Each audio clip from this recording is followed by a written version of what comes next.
আসসালামু আলাইকুম। আশা করি সবাই ভালো আছেন। তো পবিত্র মাহে রমজান শেষ, আগামীকাল ঈদ বাংলাদেশে এবং সিঙ্গাপুরে। সবাইকে ঈদ উল ফিতরের শুভেচ্ছা। তো আসলে আমি যে মাঝে মাঝে ফেসবুকে স্ট্যাটাস দিই, অনেকেই জিজ্ঞেস করেন ভাই কী হয়েছে কী হয়েছে। কী বলবো ভাই, দুঃখের কথা। আসলে মানুষ, আমরা বাঙালি জাতি কোন পদে তা তো জানিনি। তো আমি যখন সিঙ্গাপুরে আইছি প্রায় 18-19 মাস, একটা কোম্পানিতে ছিলাম 7-8 মাস ছিলাম। তাই সেই জায়গাতে যখন আমাকে ট্রান্সফার দিল, আমি ট্রান্সফার নিয়ে একটা কোম্পানিতে বই লাগাই এবং আইপি বাইরে, ভালো একটা কোম্পানি। তখন আমি মোটামুটি $1200 ওখানে জমা দিয়ে তারপর আইপি বাই করলাম। তো তারপরে আমার এলাকার একজন আসলো, সে আবার একটা কোম্পানি সুপারভাইজার এবং সব দায়িত্বেই তার, ছোটো কোম্পানি তো রানিং করছে আর কি। তো সে তখন আমাকে বললো যে আমার বসে তো লোক আনবে একজন, তাই আসবে নাকি, আয় তোর বইটই দে। তো আমি সেই কথার মতো দিলাম আর কি। দেওয়ার পরে যাই হোক, সেই জায়গায় আমাকে নিচ্ছে, কোনো টাকা লাগে নাই। তো নেওয়ার কিছুদিন পরে আমাকে শুধু বললো যে তোর আয় না, আমার লস গেছে। আমি কি কেমনে? কয় যে এই যে যে কাজ করতেছে, এই কাজগুলো আমরা বাইরের মানুষ আইনা করলে আমার একটা বেনিফিট থাকতো, তাই সেটা তো আমি আর পাইতেছি না, এখন আমাকে এই কাজ করা লাগতেছে। তো তখন আমি বললাম যে তাই আনলি কেন? যাই হোক, তাই তার কিছুদিন পরে আরও দুজন লোক আনলো। আনার পরে মোটামুটি 9-10 মাস ওই কোম্পানিতে কাজ করলাম। কাজ করার পরে সব সময় 8 মাস, 10 মাসের মতন ছিলাম। 10 মাসে আমি সবাইরে পাক করে খাওয়াইছি একলা। তো পাক করে খাওয়াইছি, তারপরে আমাদের যে গোসলখানা আছে, ওয়াশরুম, সম্পূর্ণ এই 10 মাসে আমি পরিষ্কার করছি একলা একলা, হ্যাঁ। আর যারা ছিল মোটামুটি 3জন, তারা তো জমিদার, বুঝেন, তারা হলো জমিদার, তারা হলো মানে মাটিতে পাও ফেলায় না, এমন জমিদার। তো আমি একলা একলা পরিষ্কার করার পরে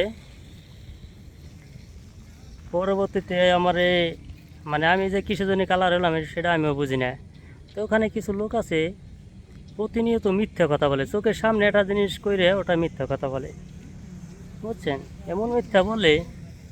এবং যে সুপারভাইজার, সে ওই মিথ্যা কথাকে বিশ্বাস করে, হ্যাঁ। তো তাকে যদি সরাসরি একটা জিনিস ধরাই দিই যে এই জিনিসটা করছে কেবল, তারপরেও সে বিশ্বাস করে না, কারণ সবাই তার আত্মীয়, আমি কিন্তু আত্মীয় না, ঠিক আছে। আমি হয়তো পাড়া প্রতিবেশী, কিন্তু আমি আত্মীয় না। হয়তো ছোটোবেলা থেকে একসাথে চলছিলাম, 30-36 বছর বয়স হয়েছে এ পর্যন্ত একসাথেই চলছি, কিন্তু আসলে মানুষের ভিতরের রূপ কিন্তু সহজে টের পাওয়া যায় না, হ্যাঁ। 30 বছর 36 বছর পরে আমি মানুষের ভিতরের রূপটা দেখতে পেলাম, আসলে কোন পদের, হ্যাঁ। তখন যাই হোক, আমার প্রত্যেকটা কাজকর্ম, আমার কথাবার্তা, আমার সব দিকে ভুল। আমি খাইতে গেলেও ভুল, আমি রানলে ভুল। তো একদিনকে তরকারিতে একটা আলু দিয়েছিলাম, সেই আলু দেওয়ার জন্য সে তরকারি খায় নাই। তো তরকারি না খাওয়ার পরে যাই হোক, পরবর্তীতে আর আমি আলু দিতাম না, তাই গেল। ওই যে থেকে আমার ভুল ধরা শুরু। এরপর আমি গোসলে গেলে ভুল, আমি দেরি করে ঘুমাইলে মানে ভুল, আমি দেরি করে খাইলে আমার ভুল, আমি না খাইলেও আমার সমস্যা। সব দিকে এত সমস্যা, আসলে মানুষ যদি এত সমস্যা ধরে, সে জায়গা থাকাই কষ্ট। তারপরে যাই এভাবে কিছুদিন রইলাম কষ্ট করে। তো আমার আরেক বন্ধু আছে, তার কাছে সে 3.5 মাস আগে, 3 মাসের বেশি, 3.5। তো ম্যানেজার বসের কাছে আবার সে লোক কয়েছে যে ওর 7 দিনের টাইম দিবি, 7 দিনের একদিন দিবি না, 7 দিনে যদি না পারে তাহলে দেশে পাঠাইবি। তাই ম্যানেজার আমাকে ওই কথা বলছে, কিন্তু ম্যানেজার ভালো মানুষ দেখে, বসও অনেক ভালো, অত্যন্ত ভালো মানুষ এরা। তো ম্যানেজার 7 দিনে যখন হয়ে যায়, তখন আমার ম্যানেজার বলে যে সমস্যা নাই, একটা কোম্পানিতে আইপি বাই করছি। পরে ম্যানেজার নিজেই ওই কোম্পানির ডিটেলস বাই করে, খবরপত্র বাই করে, কোম্পানি কেমন কি সব বাই করে আমাকে দেখালো যে দেখ, কোম্পানিটা বেশ এটা ভালো না, ওরা সেফটি ফলো করে কম, তোর তো একটা জীবনের রিস্ক আছে, তাই না, তুই বিপদে পড়ছা, তোরে ফেলাইছে বিপদে, তুই কী করবি? অন্য কোম্পানিতে যাই আমি মনে করি ভালো, তুই আইপিটা ক্যান্সেল করে অন্য কোম্পানিতে যা, তাহলে সময় আটও লাগুক, সমস্যা নেই। আমি বললাম তখন দেখ, আমার এনে থাকা চলবি না, কারণ তোদেরও লস যাবি, আমার সমস্যা, আমার তো জয় লাগবে, আমি এই কোম্পানিতে যাই, ভালো হইলে হলো, খারাপ হইলে হইলো না, আমার কিছু করার নাই তো আর। তখন বললো ঠিক আছে, তুই যেটা ভালো মনে করে যা। তো আমি ওই জায়গাতে চলে আসছি। এখন আল্লাহ দিলে এই কোম্পানিতে ভালো আছি, ভালো একটা কোম্পানি, মোটামুটি খারাপ না, অনকর থেকে ভালো আছি। সব থেকে বড় কথা হলো আসলে মানে মানসিক প্রশান্তি যদি না পায়, তাহলে সে যত সহজ কাজ করে শান্তি পাবে না, ঠিক আছে। আর যারা আমার কিনেছিল, যাদের মধ্যে ছিলাম, মানে করলে বিশ্বাস যাবেন না, 3 জন মানুষ 4 জন মানুষ তার 4 জনের ভেতরেই আমাদের হিংসা, প্রচুর পরিমাণে হিংসা, কেউ কারোর সাথে কথা বলতেছে না। একজনের সাথে আপনি শয়তান কি করে হাসি ঠাট্টা করে একটা কথা বলবেন, সেটা সে সিরিয়াস নিয়ে যাবে।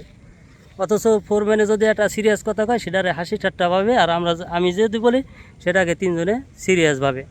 কারণ আমার যে পাঠাই দিবে এর পিছনে 3 জনেরই কারণ আছে। তো 3 জনের একজন আবার বলে যে ফরিদ ভাই তো খুব চালাক লোক, সে ঈদের পরে চলে যাবে অন্য কোম্পানিতে। যখন আমার ওই কোম্পানিতে সুপারভাইজারে বাই করে দিবি, তখন বাই করার আগে তো তারা 2 জনে মোটামুটি এমনি প্রতিদিন সাইডে যাইয়া 5 মিনিট, এমনি সাইডে প্রতিদিন যাইয়া 5-7 মিনিট রেস্ট নেয়। তাই ওই দিনকে তারা 2 জনের গাড়ির সামনে এবং আর আমরা 2 জন পিছে, জানি না তারা কি বুদ্ধি করছে, তবে প্রতিদিন মানে টি শার্ট এবং জুতো পরে বাইরে যায় গাড়িতে নেমে। ওই দিনকে তারা গাড়ির ভিতর থেকে টি শার্ট শার্ট সব চেঞ্জ করছে, চেঞ্জ করে যায় সেরা গাড়ি থামানো মাত্র কাজ শুরু করে দিছে। অথচ আমার তো চেঞ্জ করা লাগবে, আমি তো জানি না এই ঘটনা তারা ঘটাবি। তো চেঞ্জ করে দিছে, মানে যে যারা নাকি চেঞ্জ করে গেছে গাড়ির ভিতর থেকে, সেটাও দেয় নাই। সামনে থাকলে তো আর দেখা যায় না, এবং পিছনে থাকলেও তাদের মেসেজে কী আলোচনা হয় সেটা তো জানি না। তো এভাবে তারা নাইমে সেরে কাজ শুরু করছে, এবং ওখান থেকে আমার পাঠাই দেওয়ার পরেই আমাদের একটা গ্রুপে মানে সেভ করা ছিল নাম্বার, আমার গ্রুপ থেকে রিমুভ করে দিছে। তা গ্রুপ থেকে রিমুভ করে দিয়েছে। এরপরে আমার বাড়িতে খবর দেয় যে ওই সুপারভাইজারে, তারপরে আমার বাড়ির সবাইকে বলছে যে ফরিদ এই কোম্পানি থেকে অন্য কোম্পানিতে যাইতেছে, ও অন্য কোম্পানিতে আইপি বাই করছে, পাসপোর্ট অ্যাপ্লাই করছে, তাই সেটার ইমেইল আছে আমাদের কোম্পানির বসে। কারণ আপনারা যারা সিঙ্গাপুরে আছেন তারা হয়তো জানেন যে এক কোম্পানিতে থাকলে পরে কাজ করলে সেই কোম্পানিতে ট্রান্সফার না দেওয়া পর্যন্ত অন্য কোম্পানিতে আইপি করা যায় না। তো সে এসব মিথ্যা কথা বললে আমাদের বাড়ির সবাই বলছে, তারপরে বলছে যে মানে ওর ভবিষ্যতেও খারাপ করে এলো, ওর ভবিষ্যতে আরও কিচ্ছু করতে পারবি না এই কোম্পানি ছেড়ে যদি যায়।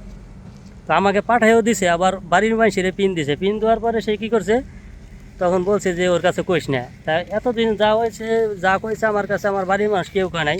তো যেদিনকে আসলাম সেদিনকে আমারে বললো যে এই কথা কইছে। তাই প্রত্যেকটা কথা এত পরিমাণে মিথ্যা কথা কয় চোখের সামনে। সিঙ্গাপুরে হয়তো যারা আছেন তারা জানেন যে একটা কোম্পানিতে কাজ ভুল হয় সবারই, একটা সুপারভাইজার ম্যানেজার পর্যন্ত ভুল হয়, আর আমরা তো সাধারণ ওয়ার্কার। আর ভুল হইলে এমন কোনো কোম্পানির বসও নাই যে কোনো দিন এসে সাইডিতে কয় তুই সাইডিতে বাইরে। হ্যাঁ, যদি বসে তারে পাঠাই দিবের মন চায়, কাজ ভালো না লাগলে বসে কয় যে তুই কালকে অফিসে আসিস, তোর সাথে কথা আছে, অফিসে আসিস। অফিসে গেলে তারপরে কয় যে তুই চলে যাবি। কিন্তু এমন কেউ কয় না যে সে তুই সাইডিতে পারে, যা নাকি আমাদের বাংলারা কয় একটা ফোরম্যানে দেখতে পায়। আসলে সিঙ্গাপুরে জিনিসটা এগুলো খারাপ করছে বাংলারা। এই বিশ্বের কোনো দেশে আমাদের মানে কোনো নাই, সম্মান নাই। কারণ কি, বাংলারা নিজেদের নামে নিজেরা মানে এমন পিন দেয় বাংলাদের নামে যে শালার শুনলে অবাক হয়ে যাবেন, এবং এত পরিমাণে মিথ্যা কথা কয় সাথে সাথে জাগার পর বসে। তো যাই হোক, এভাবে আর কি চলে আসছি, ওই কোম্পানিতে পাঠাই দিছে, বাধ্য হয়ে চলে আসা লাগছে। এরপরে সে অনবরত মিথ্যা কথা বলছে আমাদের বাড়ি। যাই হোক, বইলে ভালো মানুষ হয়েছে, একদিকে আমাকে পাঠাই দেয়, আরেক দিকে সে পিন মারে যে ওই কোম্পানিতে চলে যাইতেছে বসে না জানায়। কারণ আপনারা যারা সিঙ্গাপুরে আছেন তারা বলবেন যে এটা কি সম্ভব না অসম্ভব, যে আমি বসরে না জানি। আমার পারমিট হলো 2 বছরের লাগছে, সে যে জায়গা আমার গেছে হলো 10 মাস, আরও 1 মাস, হ্যাঁ আরও 1 বছর 2 মাস আছে। সেই জায়গা আমি এত আগে কীভাবে এটা কোম্পানিতে পারমিট মানে অ্যাপ্লাই করি, এটা আপনারাই বলেন। এবং সর্বোপরি কথা হলো, যে জায়গায় আসেন নিজস্ব কোনো লোক এবং খাতিরের কোনো মানুষ থাকলে এলাকার, তাদের মাধ্যমে কোনো কোম্পানিতে আসবেন না। কারণ সম্পর্ক থাকবে, দূরে থাকলে ভালো থাকবে, আর যখন কাছে আসবেন তার ভিতরের মন মানসিকতাটা আসলে বুঝতে পারবেন। এই জন্যে মানে দূরের মানুষের কাছে আসবেন, গ্রাম হিসেবে আপনার দূরে বাড়ি, তার মাধ্যমে আসবেন, সেটা ভালো। কারণ দূরের মানুষ আপনাকে মারলেও আপনি কিন্তু অত দুঃখ প্রকাশ করবেন না। আর যদি আপনার কাছের মানুষ আপনার সাথে প্রতারণা করে, তাহলে আপনি কি করবেন কোন? আমাকে যেমন 3 মাস 3.5 মাস আগে পরিকল্পনা করছে জোরে দেশে পাঠাই দেবো, এই 3.5 মাস পরে এসে আমারে মানে পাঠাই দিল। কারণ পাঠাই দেওয়ার কারণ আছে, আবার সামনে সে আবার মানে কি বলবো তারে। আর এখন আপনি বলেন, সিঙ্গাপুরে এসে যে অবৈধ কাজকর্ম করে, যারা অবৈধভাবে মেলামেশা করে, এই যে ফিলিপিন, ইন্দোনেশিয়া গার্লফ্রেন্ড নিয়ে ঘুরে, যারা বিয়ে করার আগে যাদের বাচ্চা হয়, যদি সে বাচ্চা চেক করানোর জন্য তারা মালয়েশিয়া যায় ডাক্তার দেখাবে, সেই ছবিটা যদি আপনি আমাকে তুলে না দেন, তাহলে আমি কি আপনার পিছে যে ছবি তুলে এনে দিব মানুষেরে দেখাবো? এটা বলেন। এটা অবশ্যই তো আপনি দিয়েছেন, তাই না? আপনি যখন মালয়েশিয়া গেছেন আপনার গার্লফ্রেন্ডের বাচ্চা হবে, তাই সেটা আসলে কেমনি কী করা যায়? ডাক্তার দেয়, সিঙ্গাপুরে দেখালেই তো সমস্যা। নাম বলবো না অবশ্যই কে। তো এটা যখন নিয়ে গেছেন, আপনি যখন বাসের ভিতরতে ছবি তুলে দিয়েছেন আমাকে, তখন এই ছবি কি আমি আপনাদের পিছে পিছে যেয়ে উঠেছি, না আপনারাই তুলে দিয়েছেন কোন? আরেকজনের ছবি না তুলে দিলে কি দেখা যায়? অথচ সেই ছবি বলে আমি এডিট করছি। মানে মানুষের কথা কি বলবো। আর আর আমরা বাঙালি জাতির এত বড় একটা খারাপ জাতি, এত বড় একটা নিকৃষ্ট জাতি। আসলে আমরা হলো শিয়াল কুকুরের সাথে মানে বেড়ে ওঠা এক জাতি। হ্যাঁ, আমরা এমনভাবে বলতে হয় কথাটা এখন, যে আমরা শিয়াল কুকুরের সাথে বেড়ে ওঠা এক জাতি।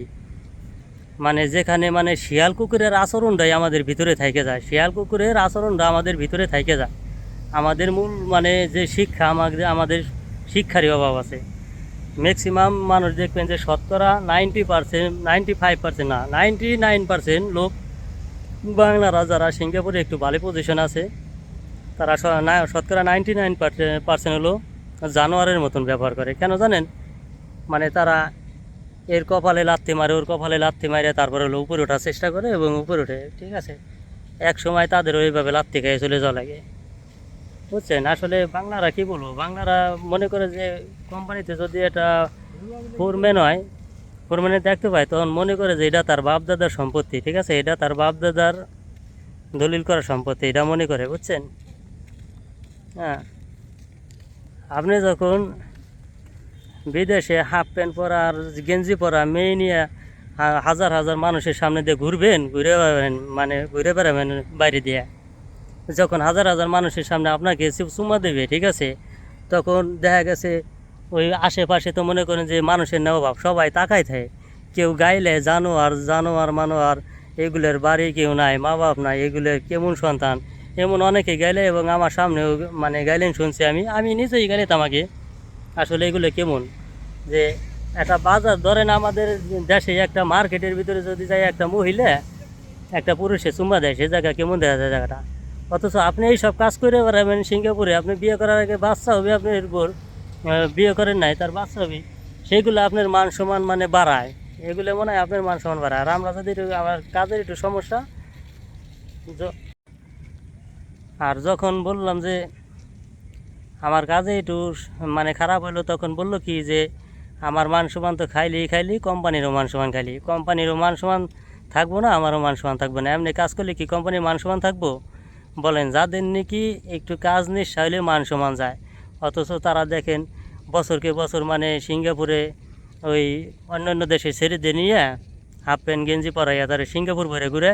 ওই সময় আমার মনে হয় সিঙ্গাপুরের প্রত্যেক মানুষ চোখ বুজে থাকে, তাকে দেখে না, ঠিক আছে। যেমন কথায় আছে না, যে কাক যখন একটা সাবান নিয়ে যায় মানুষের টেবল বারে থেকে, তো নিয়ে নারকেল গাছে কিংবা তাল গাছে ওইটা কী করে, ডাউগের মধ্যে চোখ বুঝে ওটারে খুশে রাখে, তখন সে মনে করে যে আমি দেখে নেই, পৃথিবীর কেউ দেখে নাই। অথচ কাকের মতন বোকা মানুষই নাই। কাকি কিন্তু জানে না পরে কোনে রাখছে, সে নিজেও খুঁজে পায় না, ঠিক আছে, কিন্তু ওটা সবাই দেখছে, বাকি সবাই দেখে। তো এর পিছনে আরও অনেক কারণ আছে, অনেক কিছু আছে, আস্তে আস্তে সবাই জানাবো। আসলে এটা যারা সিঙ্গাপুর আসবেন তাদের জন্য গুরুত্বপূর্ণ একটা বিষয়, যে কেমন ধরনের মানুষের সাথে ধরে আসবেন, ঠিক আছে।